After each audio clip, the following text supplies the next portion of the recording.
as I said in the chat, I have a video. I found a video. I don't know if you guys follow or on YouTube, the limiting factor. I'm going to present here. I have it queued up. Let me share this window. Tell me if you guys can see this. There you go. All right, so I'm just going to play a little bit. This guy's great. This guy's awesome. He gives great information on Tesla. He's an engineer himself, and this is where. Hold on, Carlos. Yes. Why are Ukrainian women being advertised to you? What are you searching for on Google? This is the joke. What are you searching for on Google? I swear to you. Finally, we can see a search history. It's like, do you want Tesla? I was like, what the? It's not Carlos. It's Carplos that's searching. Yeah, exactly. Yeah, this is what you get when you're a Palantir investor. Single Ukrainian women. We are want a single Ukrainian. Right. That doll that Vitaly was talking about. It's a Ukrainian. All right, so it's queued up. Let me know if you can hear it. And this guy's talking about this very thing. I think the answer is not going to be what you expect. We can't hear it. No, we can't hear it. Do it again, Carlos, and press share sound in the bottom of the stream. Can you just click the Ukrainian ad? In the bottom of the stream? I just want to see where that goes. See, is this Carlos's app or is it Vitaly's desktop? Which one is it? Where is that? Sorry, where is that? So exit out. Press stop sharing at the top, real quick. Okay, now I think he just closed. Bro, Steve did this on SoFi Weekly, and it's okay because we know Steve's technologically not the best, but Carlos. Well, Carlos gets 12 minutes of sleep. Apparently, this is what happens.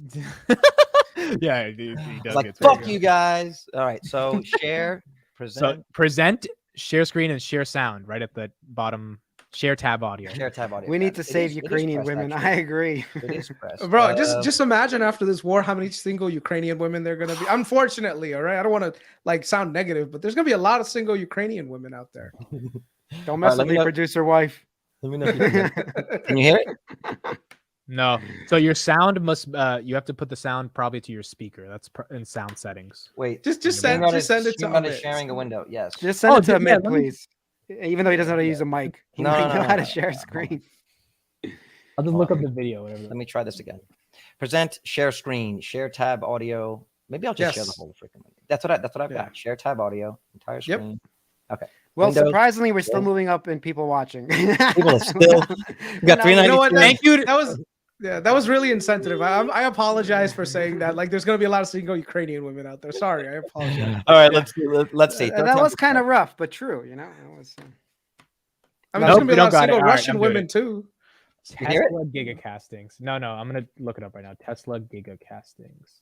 DCA into Ukraine. This is fucking annoying. Hold on. Oh man, it's probably your computer, bro. Dude, just send him the link. Why are we even worrying about this? Just send him the link. Yeah, send me the link because the guy names every fucking video Tesla Giga castings. Yeah. All right, I'm gonna send. I'll send it to you. When I type it in Google, there's like a trillion results. I'm like, here. It's queued up. This should take you right to it. Here, try this. On private chat. Okay, there we go. All right. There we go. Perfect. Yeah. Let's share my screen. Now, if this doesn't work, this is gonna be funny. Then we're just gonna do a mime. We'll just do it as a mime, and I'll do it in Spanish.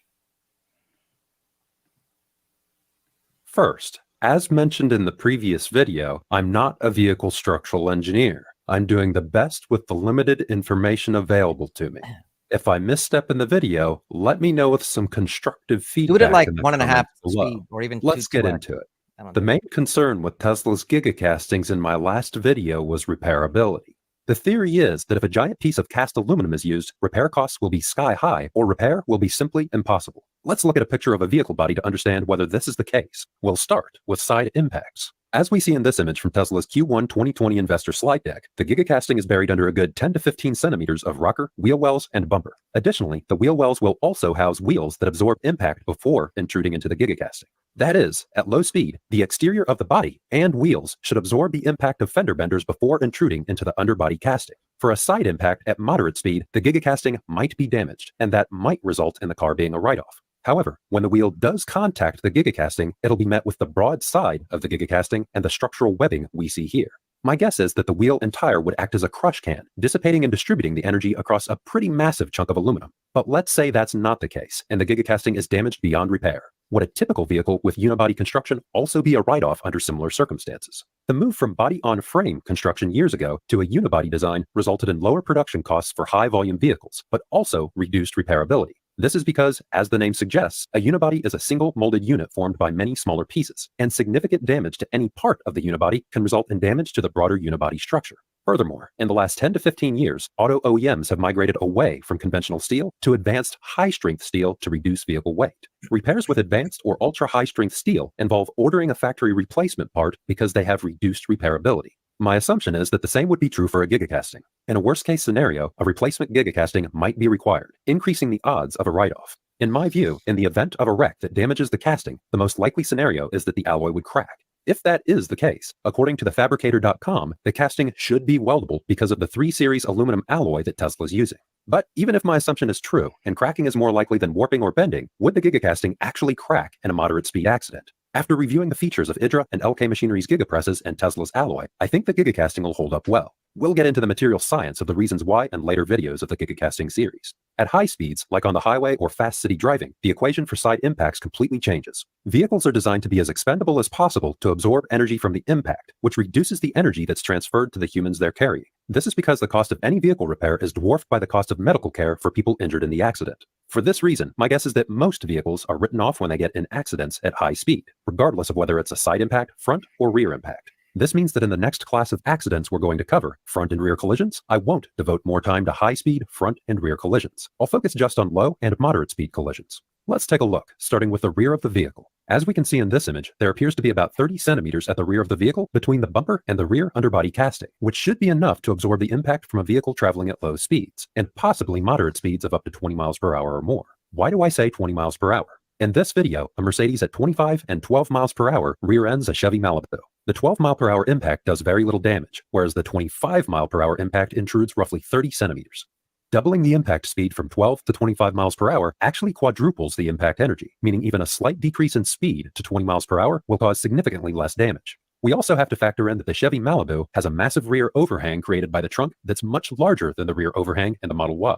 The trunk would be mostly empty space and probably doesn't contain much structure. I tried to verify this assumption, but I couldn't find an image of the Malibu underbody. Regardless, despite the smaller rear overhang of the Model Y, it has a trick up its sleeve. This is the rear gigacasting of the Model Y. On the left side, you can see 2 structures that have been attached to the gigacasting. What are these? I think we can safely assume these are the crash absorption rails mentioned in this tweet from Elon. These crash absorption rails are bolted to the gigacasting and can be replaced if the vehicle gets in a serious accident. The same is true for the front of the vehicle. This is the front casting of the Model Y with no crash absorption rails. Returning to the image from the Q1 slide deck, we can see that there are also crash absorption rails bolted to the front of the vehicle, forming a bull bar type structure at the front of the vehicle. What this is all telling us is that Tesla's engineers appear to have embedded the underbody castings deep in the vehicle to address issues with repairability.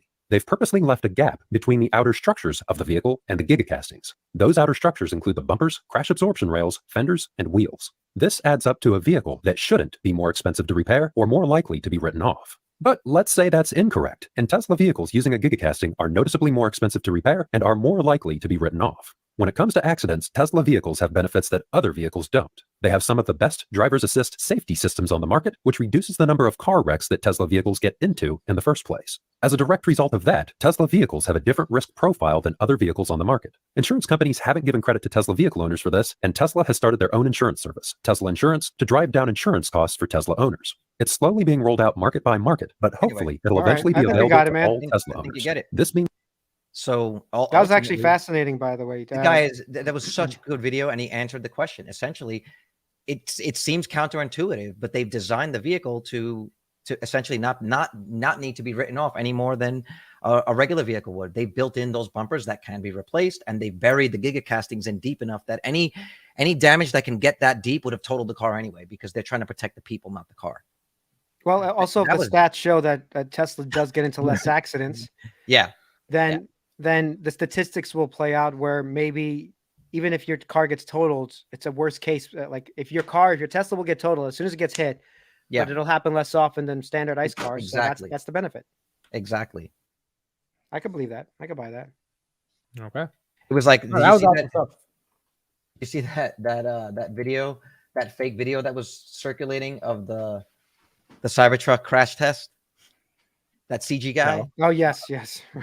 This is I don't know. If I can find it, I'll send it to you. That's what made me start thinking about this. It was somebody did like a fake version of a vehicle colliding with the Cybertruck, and the Cybertruck was basically impenetrable. It just like slid over to the left, and people were like, "Dude, this is gonna kill people. It's gonna."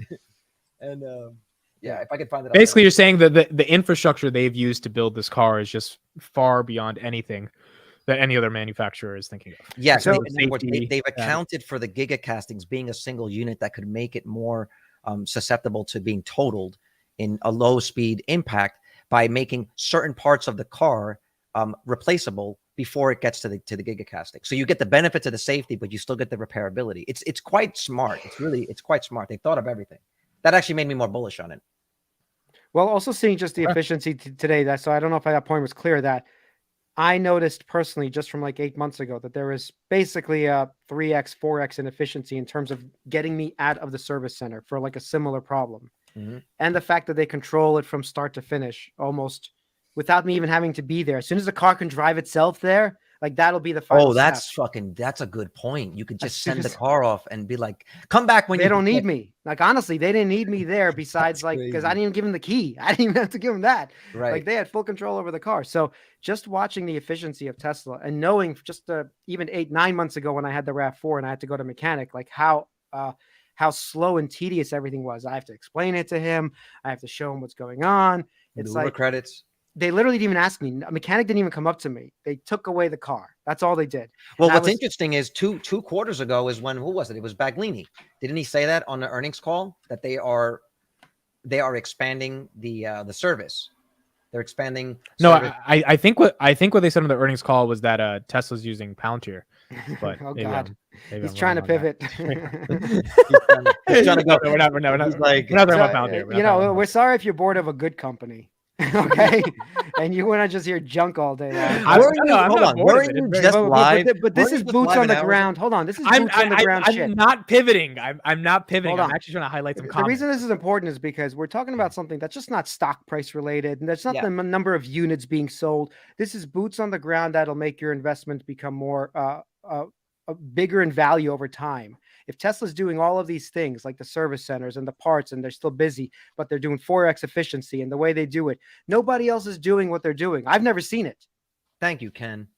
Because I was like, this stuff actually gets me and VITALY excited. Yeah, well, this is what makes me more bullish about Tesla.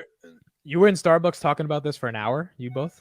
Okay, can we talk about Waymo and Robo taxis? Because that's actually happening. We either talk about Korean. I'm sorry, Korean.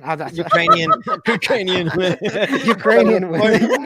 Freudian slip. No. Can we talk about this thing? This is actually really big news. Right here. You want to bring it up? Waymo is actually partnering with not Uber. Banking. Right. Right. Listen, whatever makes money, man. Whatever makes money. But no, it's interesting because right now you're seeing Uber is actually partnering with Waymo, which means that now all the stuff that we were hoping that Tesla would do with the robo taxis, the other companies are starting to catch up and doing. So just FYI, the reason they're doing that on the shareholder day recently, Elon said, I'm surprised I haven't seen this reported more. He said once FSD goes live, they will not allow it to work as an Uber. The only way it can be used as a rideshare is through the Tesla app. That's a serious concern, because eventually we know that all rideshares go in Johnny Cab. Anyone that saw like Total Recall, that's where it's going. They're all going to be autonomous.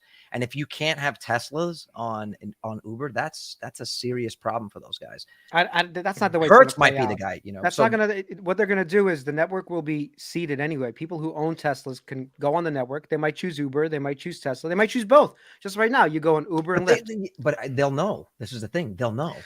See, the point that I'm trying to make is that it's okay for them to know. You can't let it work. Elon can't say you can't work on Uber. Elon, that's one thing he probably cannot say yet. With FSD, no, you probably have to drive it yourself. You won't be able the point that I'm trying to make is that robo taxis are closer than we think. So a lot of people that were projecting robo taxis out to be much farther in terms of like coming out. You're starting, you're just still predicting that. Yeah, you're seeing that there are other manufacturers and other third-party companies kind of bringing this idea into fruition. So I'm sorry, the Ukrainian women. Can you put up the Ukrainian comment? P. Morton. Oh, that's funny. Well, are you guys laughing? I'm sorry, that needed to get called out. Some of those mofos are real funny, man. Real funny dudes in the chat. It's almost like there's two separate things going on. It's like there's a chat and we're just there's a whole Ukrainian chat going on. Have you guys had Ukrainian food? You've had Ukrainian food? Yeah, I'm Russian. Yes. Of course, I've had Ukrainian food. Oh yeah, that's true. That's true. That's true. I don't know thought the you like difference. hated Ukrainian. There's food. no difference. Yeah. It's all boiled. KRIS, you were saying, okay, robo taxis are closer than we think, and you think Waymo and Cruise are going to be first to market with somebody like Uber? Or Well, Lyft? not so much. I mean, they're already out there in the wild right now, right? But the point is that once you have these technologies start to become like normal place, the development around it becomes like, oh yeah, you know what? Robo taxis are a real thing now, and so people become comfortable with it, right? I would say about 2 years ago, the idea of a robo taxi, I mean, even when Kathy first put it out, was like, yeah, that's never going to happen. But now you're actually starting to see different versions of it come out. So even regulations around it will probably get, speeded up. So yeah, I think robo taxis are a lot closer than we think. That's all. Especially if the big guys are supporting it. I honestly think KRIS was replaced by some sort of robot because like 6 months ago, everything has changed. Like it's night and day. So what has changed fundamentally for robo taxis for you to even think that? Because cruises are on the road in San Francisco and Austin and Arizona. And small little areas with HD mapping, totally different technology, LiDAR, a billion cameras. They're using something totally different. But here's the thing. The fact that something is out there in the market and is successfully working, the idea, like think about how many there's a quantum computer in the market right now working. It proved the concept. They proved it proves the concept that it's possible. Tesla will have to prove that it doesn't need all these other extra sensors to get its cars to work. They're already doing that. So that's the and I know a lot of people are like, oh, things are geofenced and everything, but this is the first time, like imagine right now the first cell phone to come out when it was like this brick, like giant thing, right? If you told someone like, yeah, you can make calls from anywhere, just using a phone, they would have laughed at you. They would have said, no, where's the cord, right? But the first one that came out ended up making things palatable. And then within 5 years, everyone had a cell phone. You're missing the safety concern. Right, So I'm not saying FSD won't come out earlier. Elon might do this. No, I meant robo taxis, not FSD's robo taxis. Okay, so robo FSD taxis is different. With someone sitting there, or there's nobody there? No, nobody's sitting there. That's the point. The one across with GM across Cruise, the United States, across the United States, not geofenced. In Cruise, there's no one in the driver's seat, dude. I know, but they're geofenced and they're small, really small areas, by the way, extremely small areas. Like but you can geofence a lot of areas. You see, that's the thing. Like, especially if you're in a dense urban environment, and like, let's say New York City, you don't need a lot of geofencing. It'll come on, especially if you're in a high density area that like the cities are saying, you know what, we don't want this many cars on the road. We want to limit the number of cars, but we also don't want to take away from service. They, like I said, localities right now, they see what's going on in San Francisco. And if you had gone to them 2 years ago and said, hey, this is something that we can bring to your city, your state, whatever, they would have said, no, this is stupid, not an idea. But the proof of concept is working. And that's the key. Yeah. 2 points too. Let me bring up a guest because he's make your 2 points. The guest is in the chat talking about the same subject, so we're not going to switch the topic. Two points about that. Number one, we already have geofencing. If you're in New York City and you're driving a green taxi cab, you are not allowed to drive in Manhattan. You can only drive in the outer boroughs. And if you're driving a yellow cab, you can only drop someone off in the outer boroughs and pick them up. In a sense, that's geofencing. You're only allowing those vehicles to operate in that area, so it's already there. And the other thing about it is like. I'm not like the biggest fan of how Cruise is doing it, but they're still taking fares. They are making money doing this. So even though I think we all agree FSD is the better solution. They're not making any money doing this, by the way. Each car is like $500,000. Yes. They're making $0 people are paying it, and they're getting used to this idea of getting in a car, sitting in the back seat, and having it drive you. That's all you need is just to start getting that out. And that's actually going to help Tesla, I think, in the long run. That's going to actually help Tesla. And the reviews that I saw were very positive. A lot of people were saying, look, at first it felt weird, but like I actually like this more than I like getting into the car with somebody physically, which is shocking to hear. Like, wait, you're talking about if you're a chick coming home from the club at night, you want to get in a car that you don't have to worry about the driver. Did you guys see the video? Let me hold on. There's a video with a guy. Bring on the guest. There's the video with a guy taking one of these Waymos, right? And the cop is like trying to move the car. Oh over. yeah. He's waving the car, and the guy in the back seat's taking the video. He's like, dude, he's just cracking up. He's like, I can't move the car. I can't do anything. Yeah, I think they gave him a ticket. Wait, the guy the ticket or the car? The car just like stuck in the door. What are you gonna do? That's funny. Go ahead, Amit. Yeah. Okay. Let me bring on the guest because he wants to talk about Tesla. But before we get there, at 59 minutes and 15 seconds, ladies and gentlemen, for the 7th day in a row, we have hit 400. Wow, we have to really work for our supper this time. Seriously, yeah. Well, we started. I noticed like it's a couple minutes before 10, and we had like 30 people just come in because people expected at 10. So sometimes I know we went early today, guys. Look at Broccoli Bob, which is a great name, by the way. He's like, how'd I miss the entire pod? I didn't get alert that it started. We faked you out, bro. You never know where the junkies are unpredictable, man. Tomorrow it's gonna be who knows when. No, it's gonna be 10. Normally 10. Yeah. Normally 10, yeah, but the guy left backstage. So he just he was in the stat. It was a Steven Toro. He guys was talking about that's why bring him back in. We need HD maps of the whole area, and that's both good and bad. If any one thing changes in the area of construction, something that's out of the order or an accident, all those vehicles are no longer, they're just bricked. They're not going to do anything until they can either remap it or that it goes back to what it was pre-mapped. That's a downside of having it geofenced, but it's still a step in the right direction. And I think ultimately it's going to prove to be beneficial to Tesla.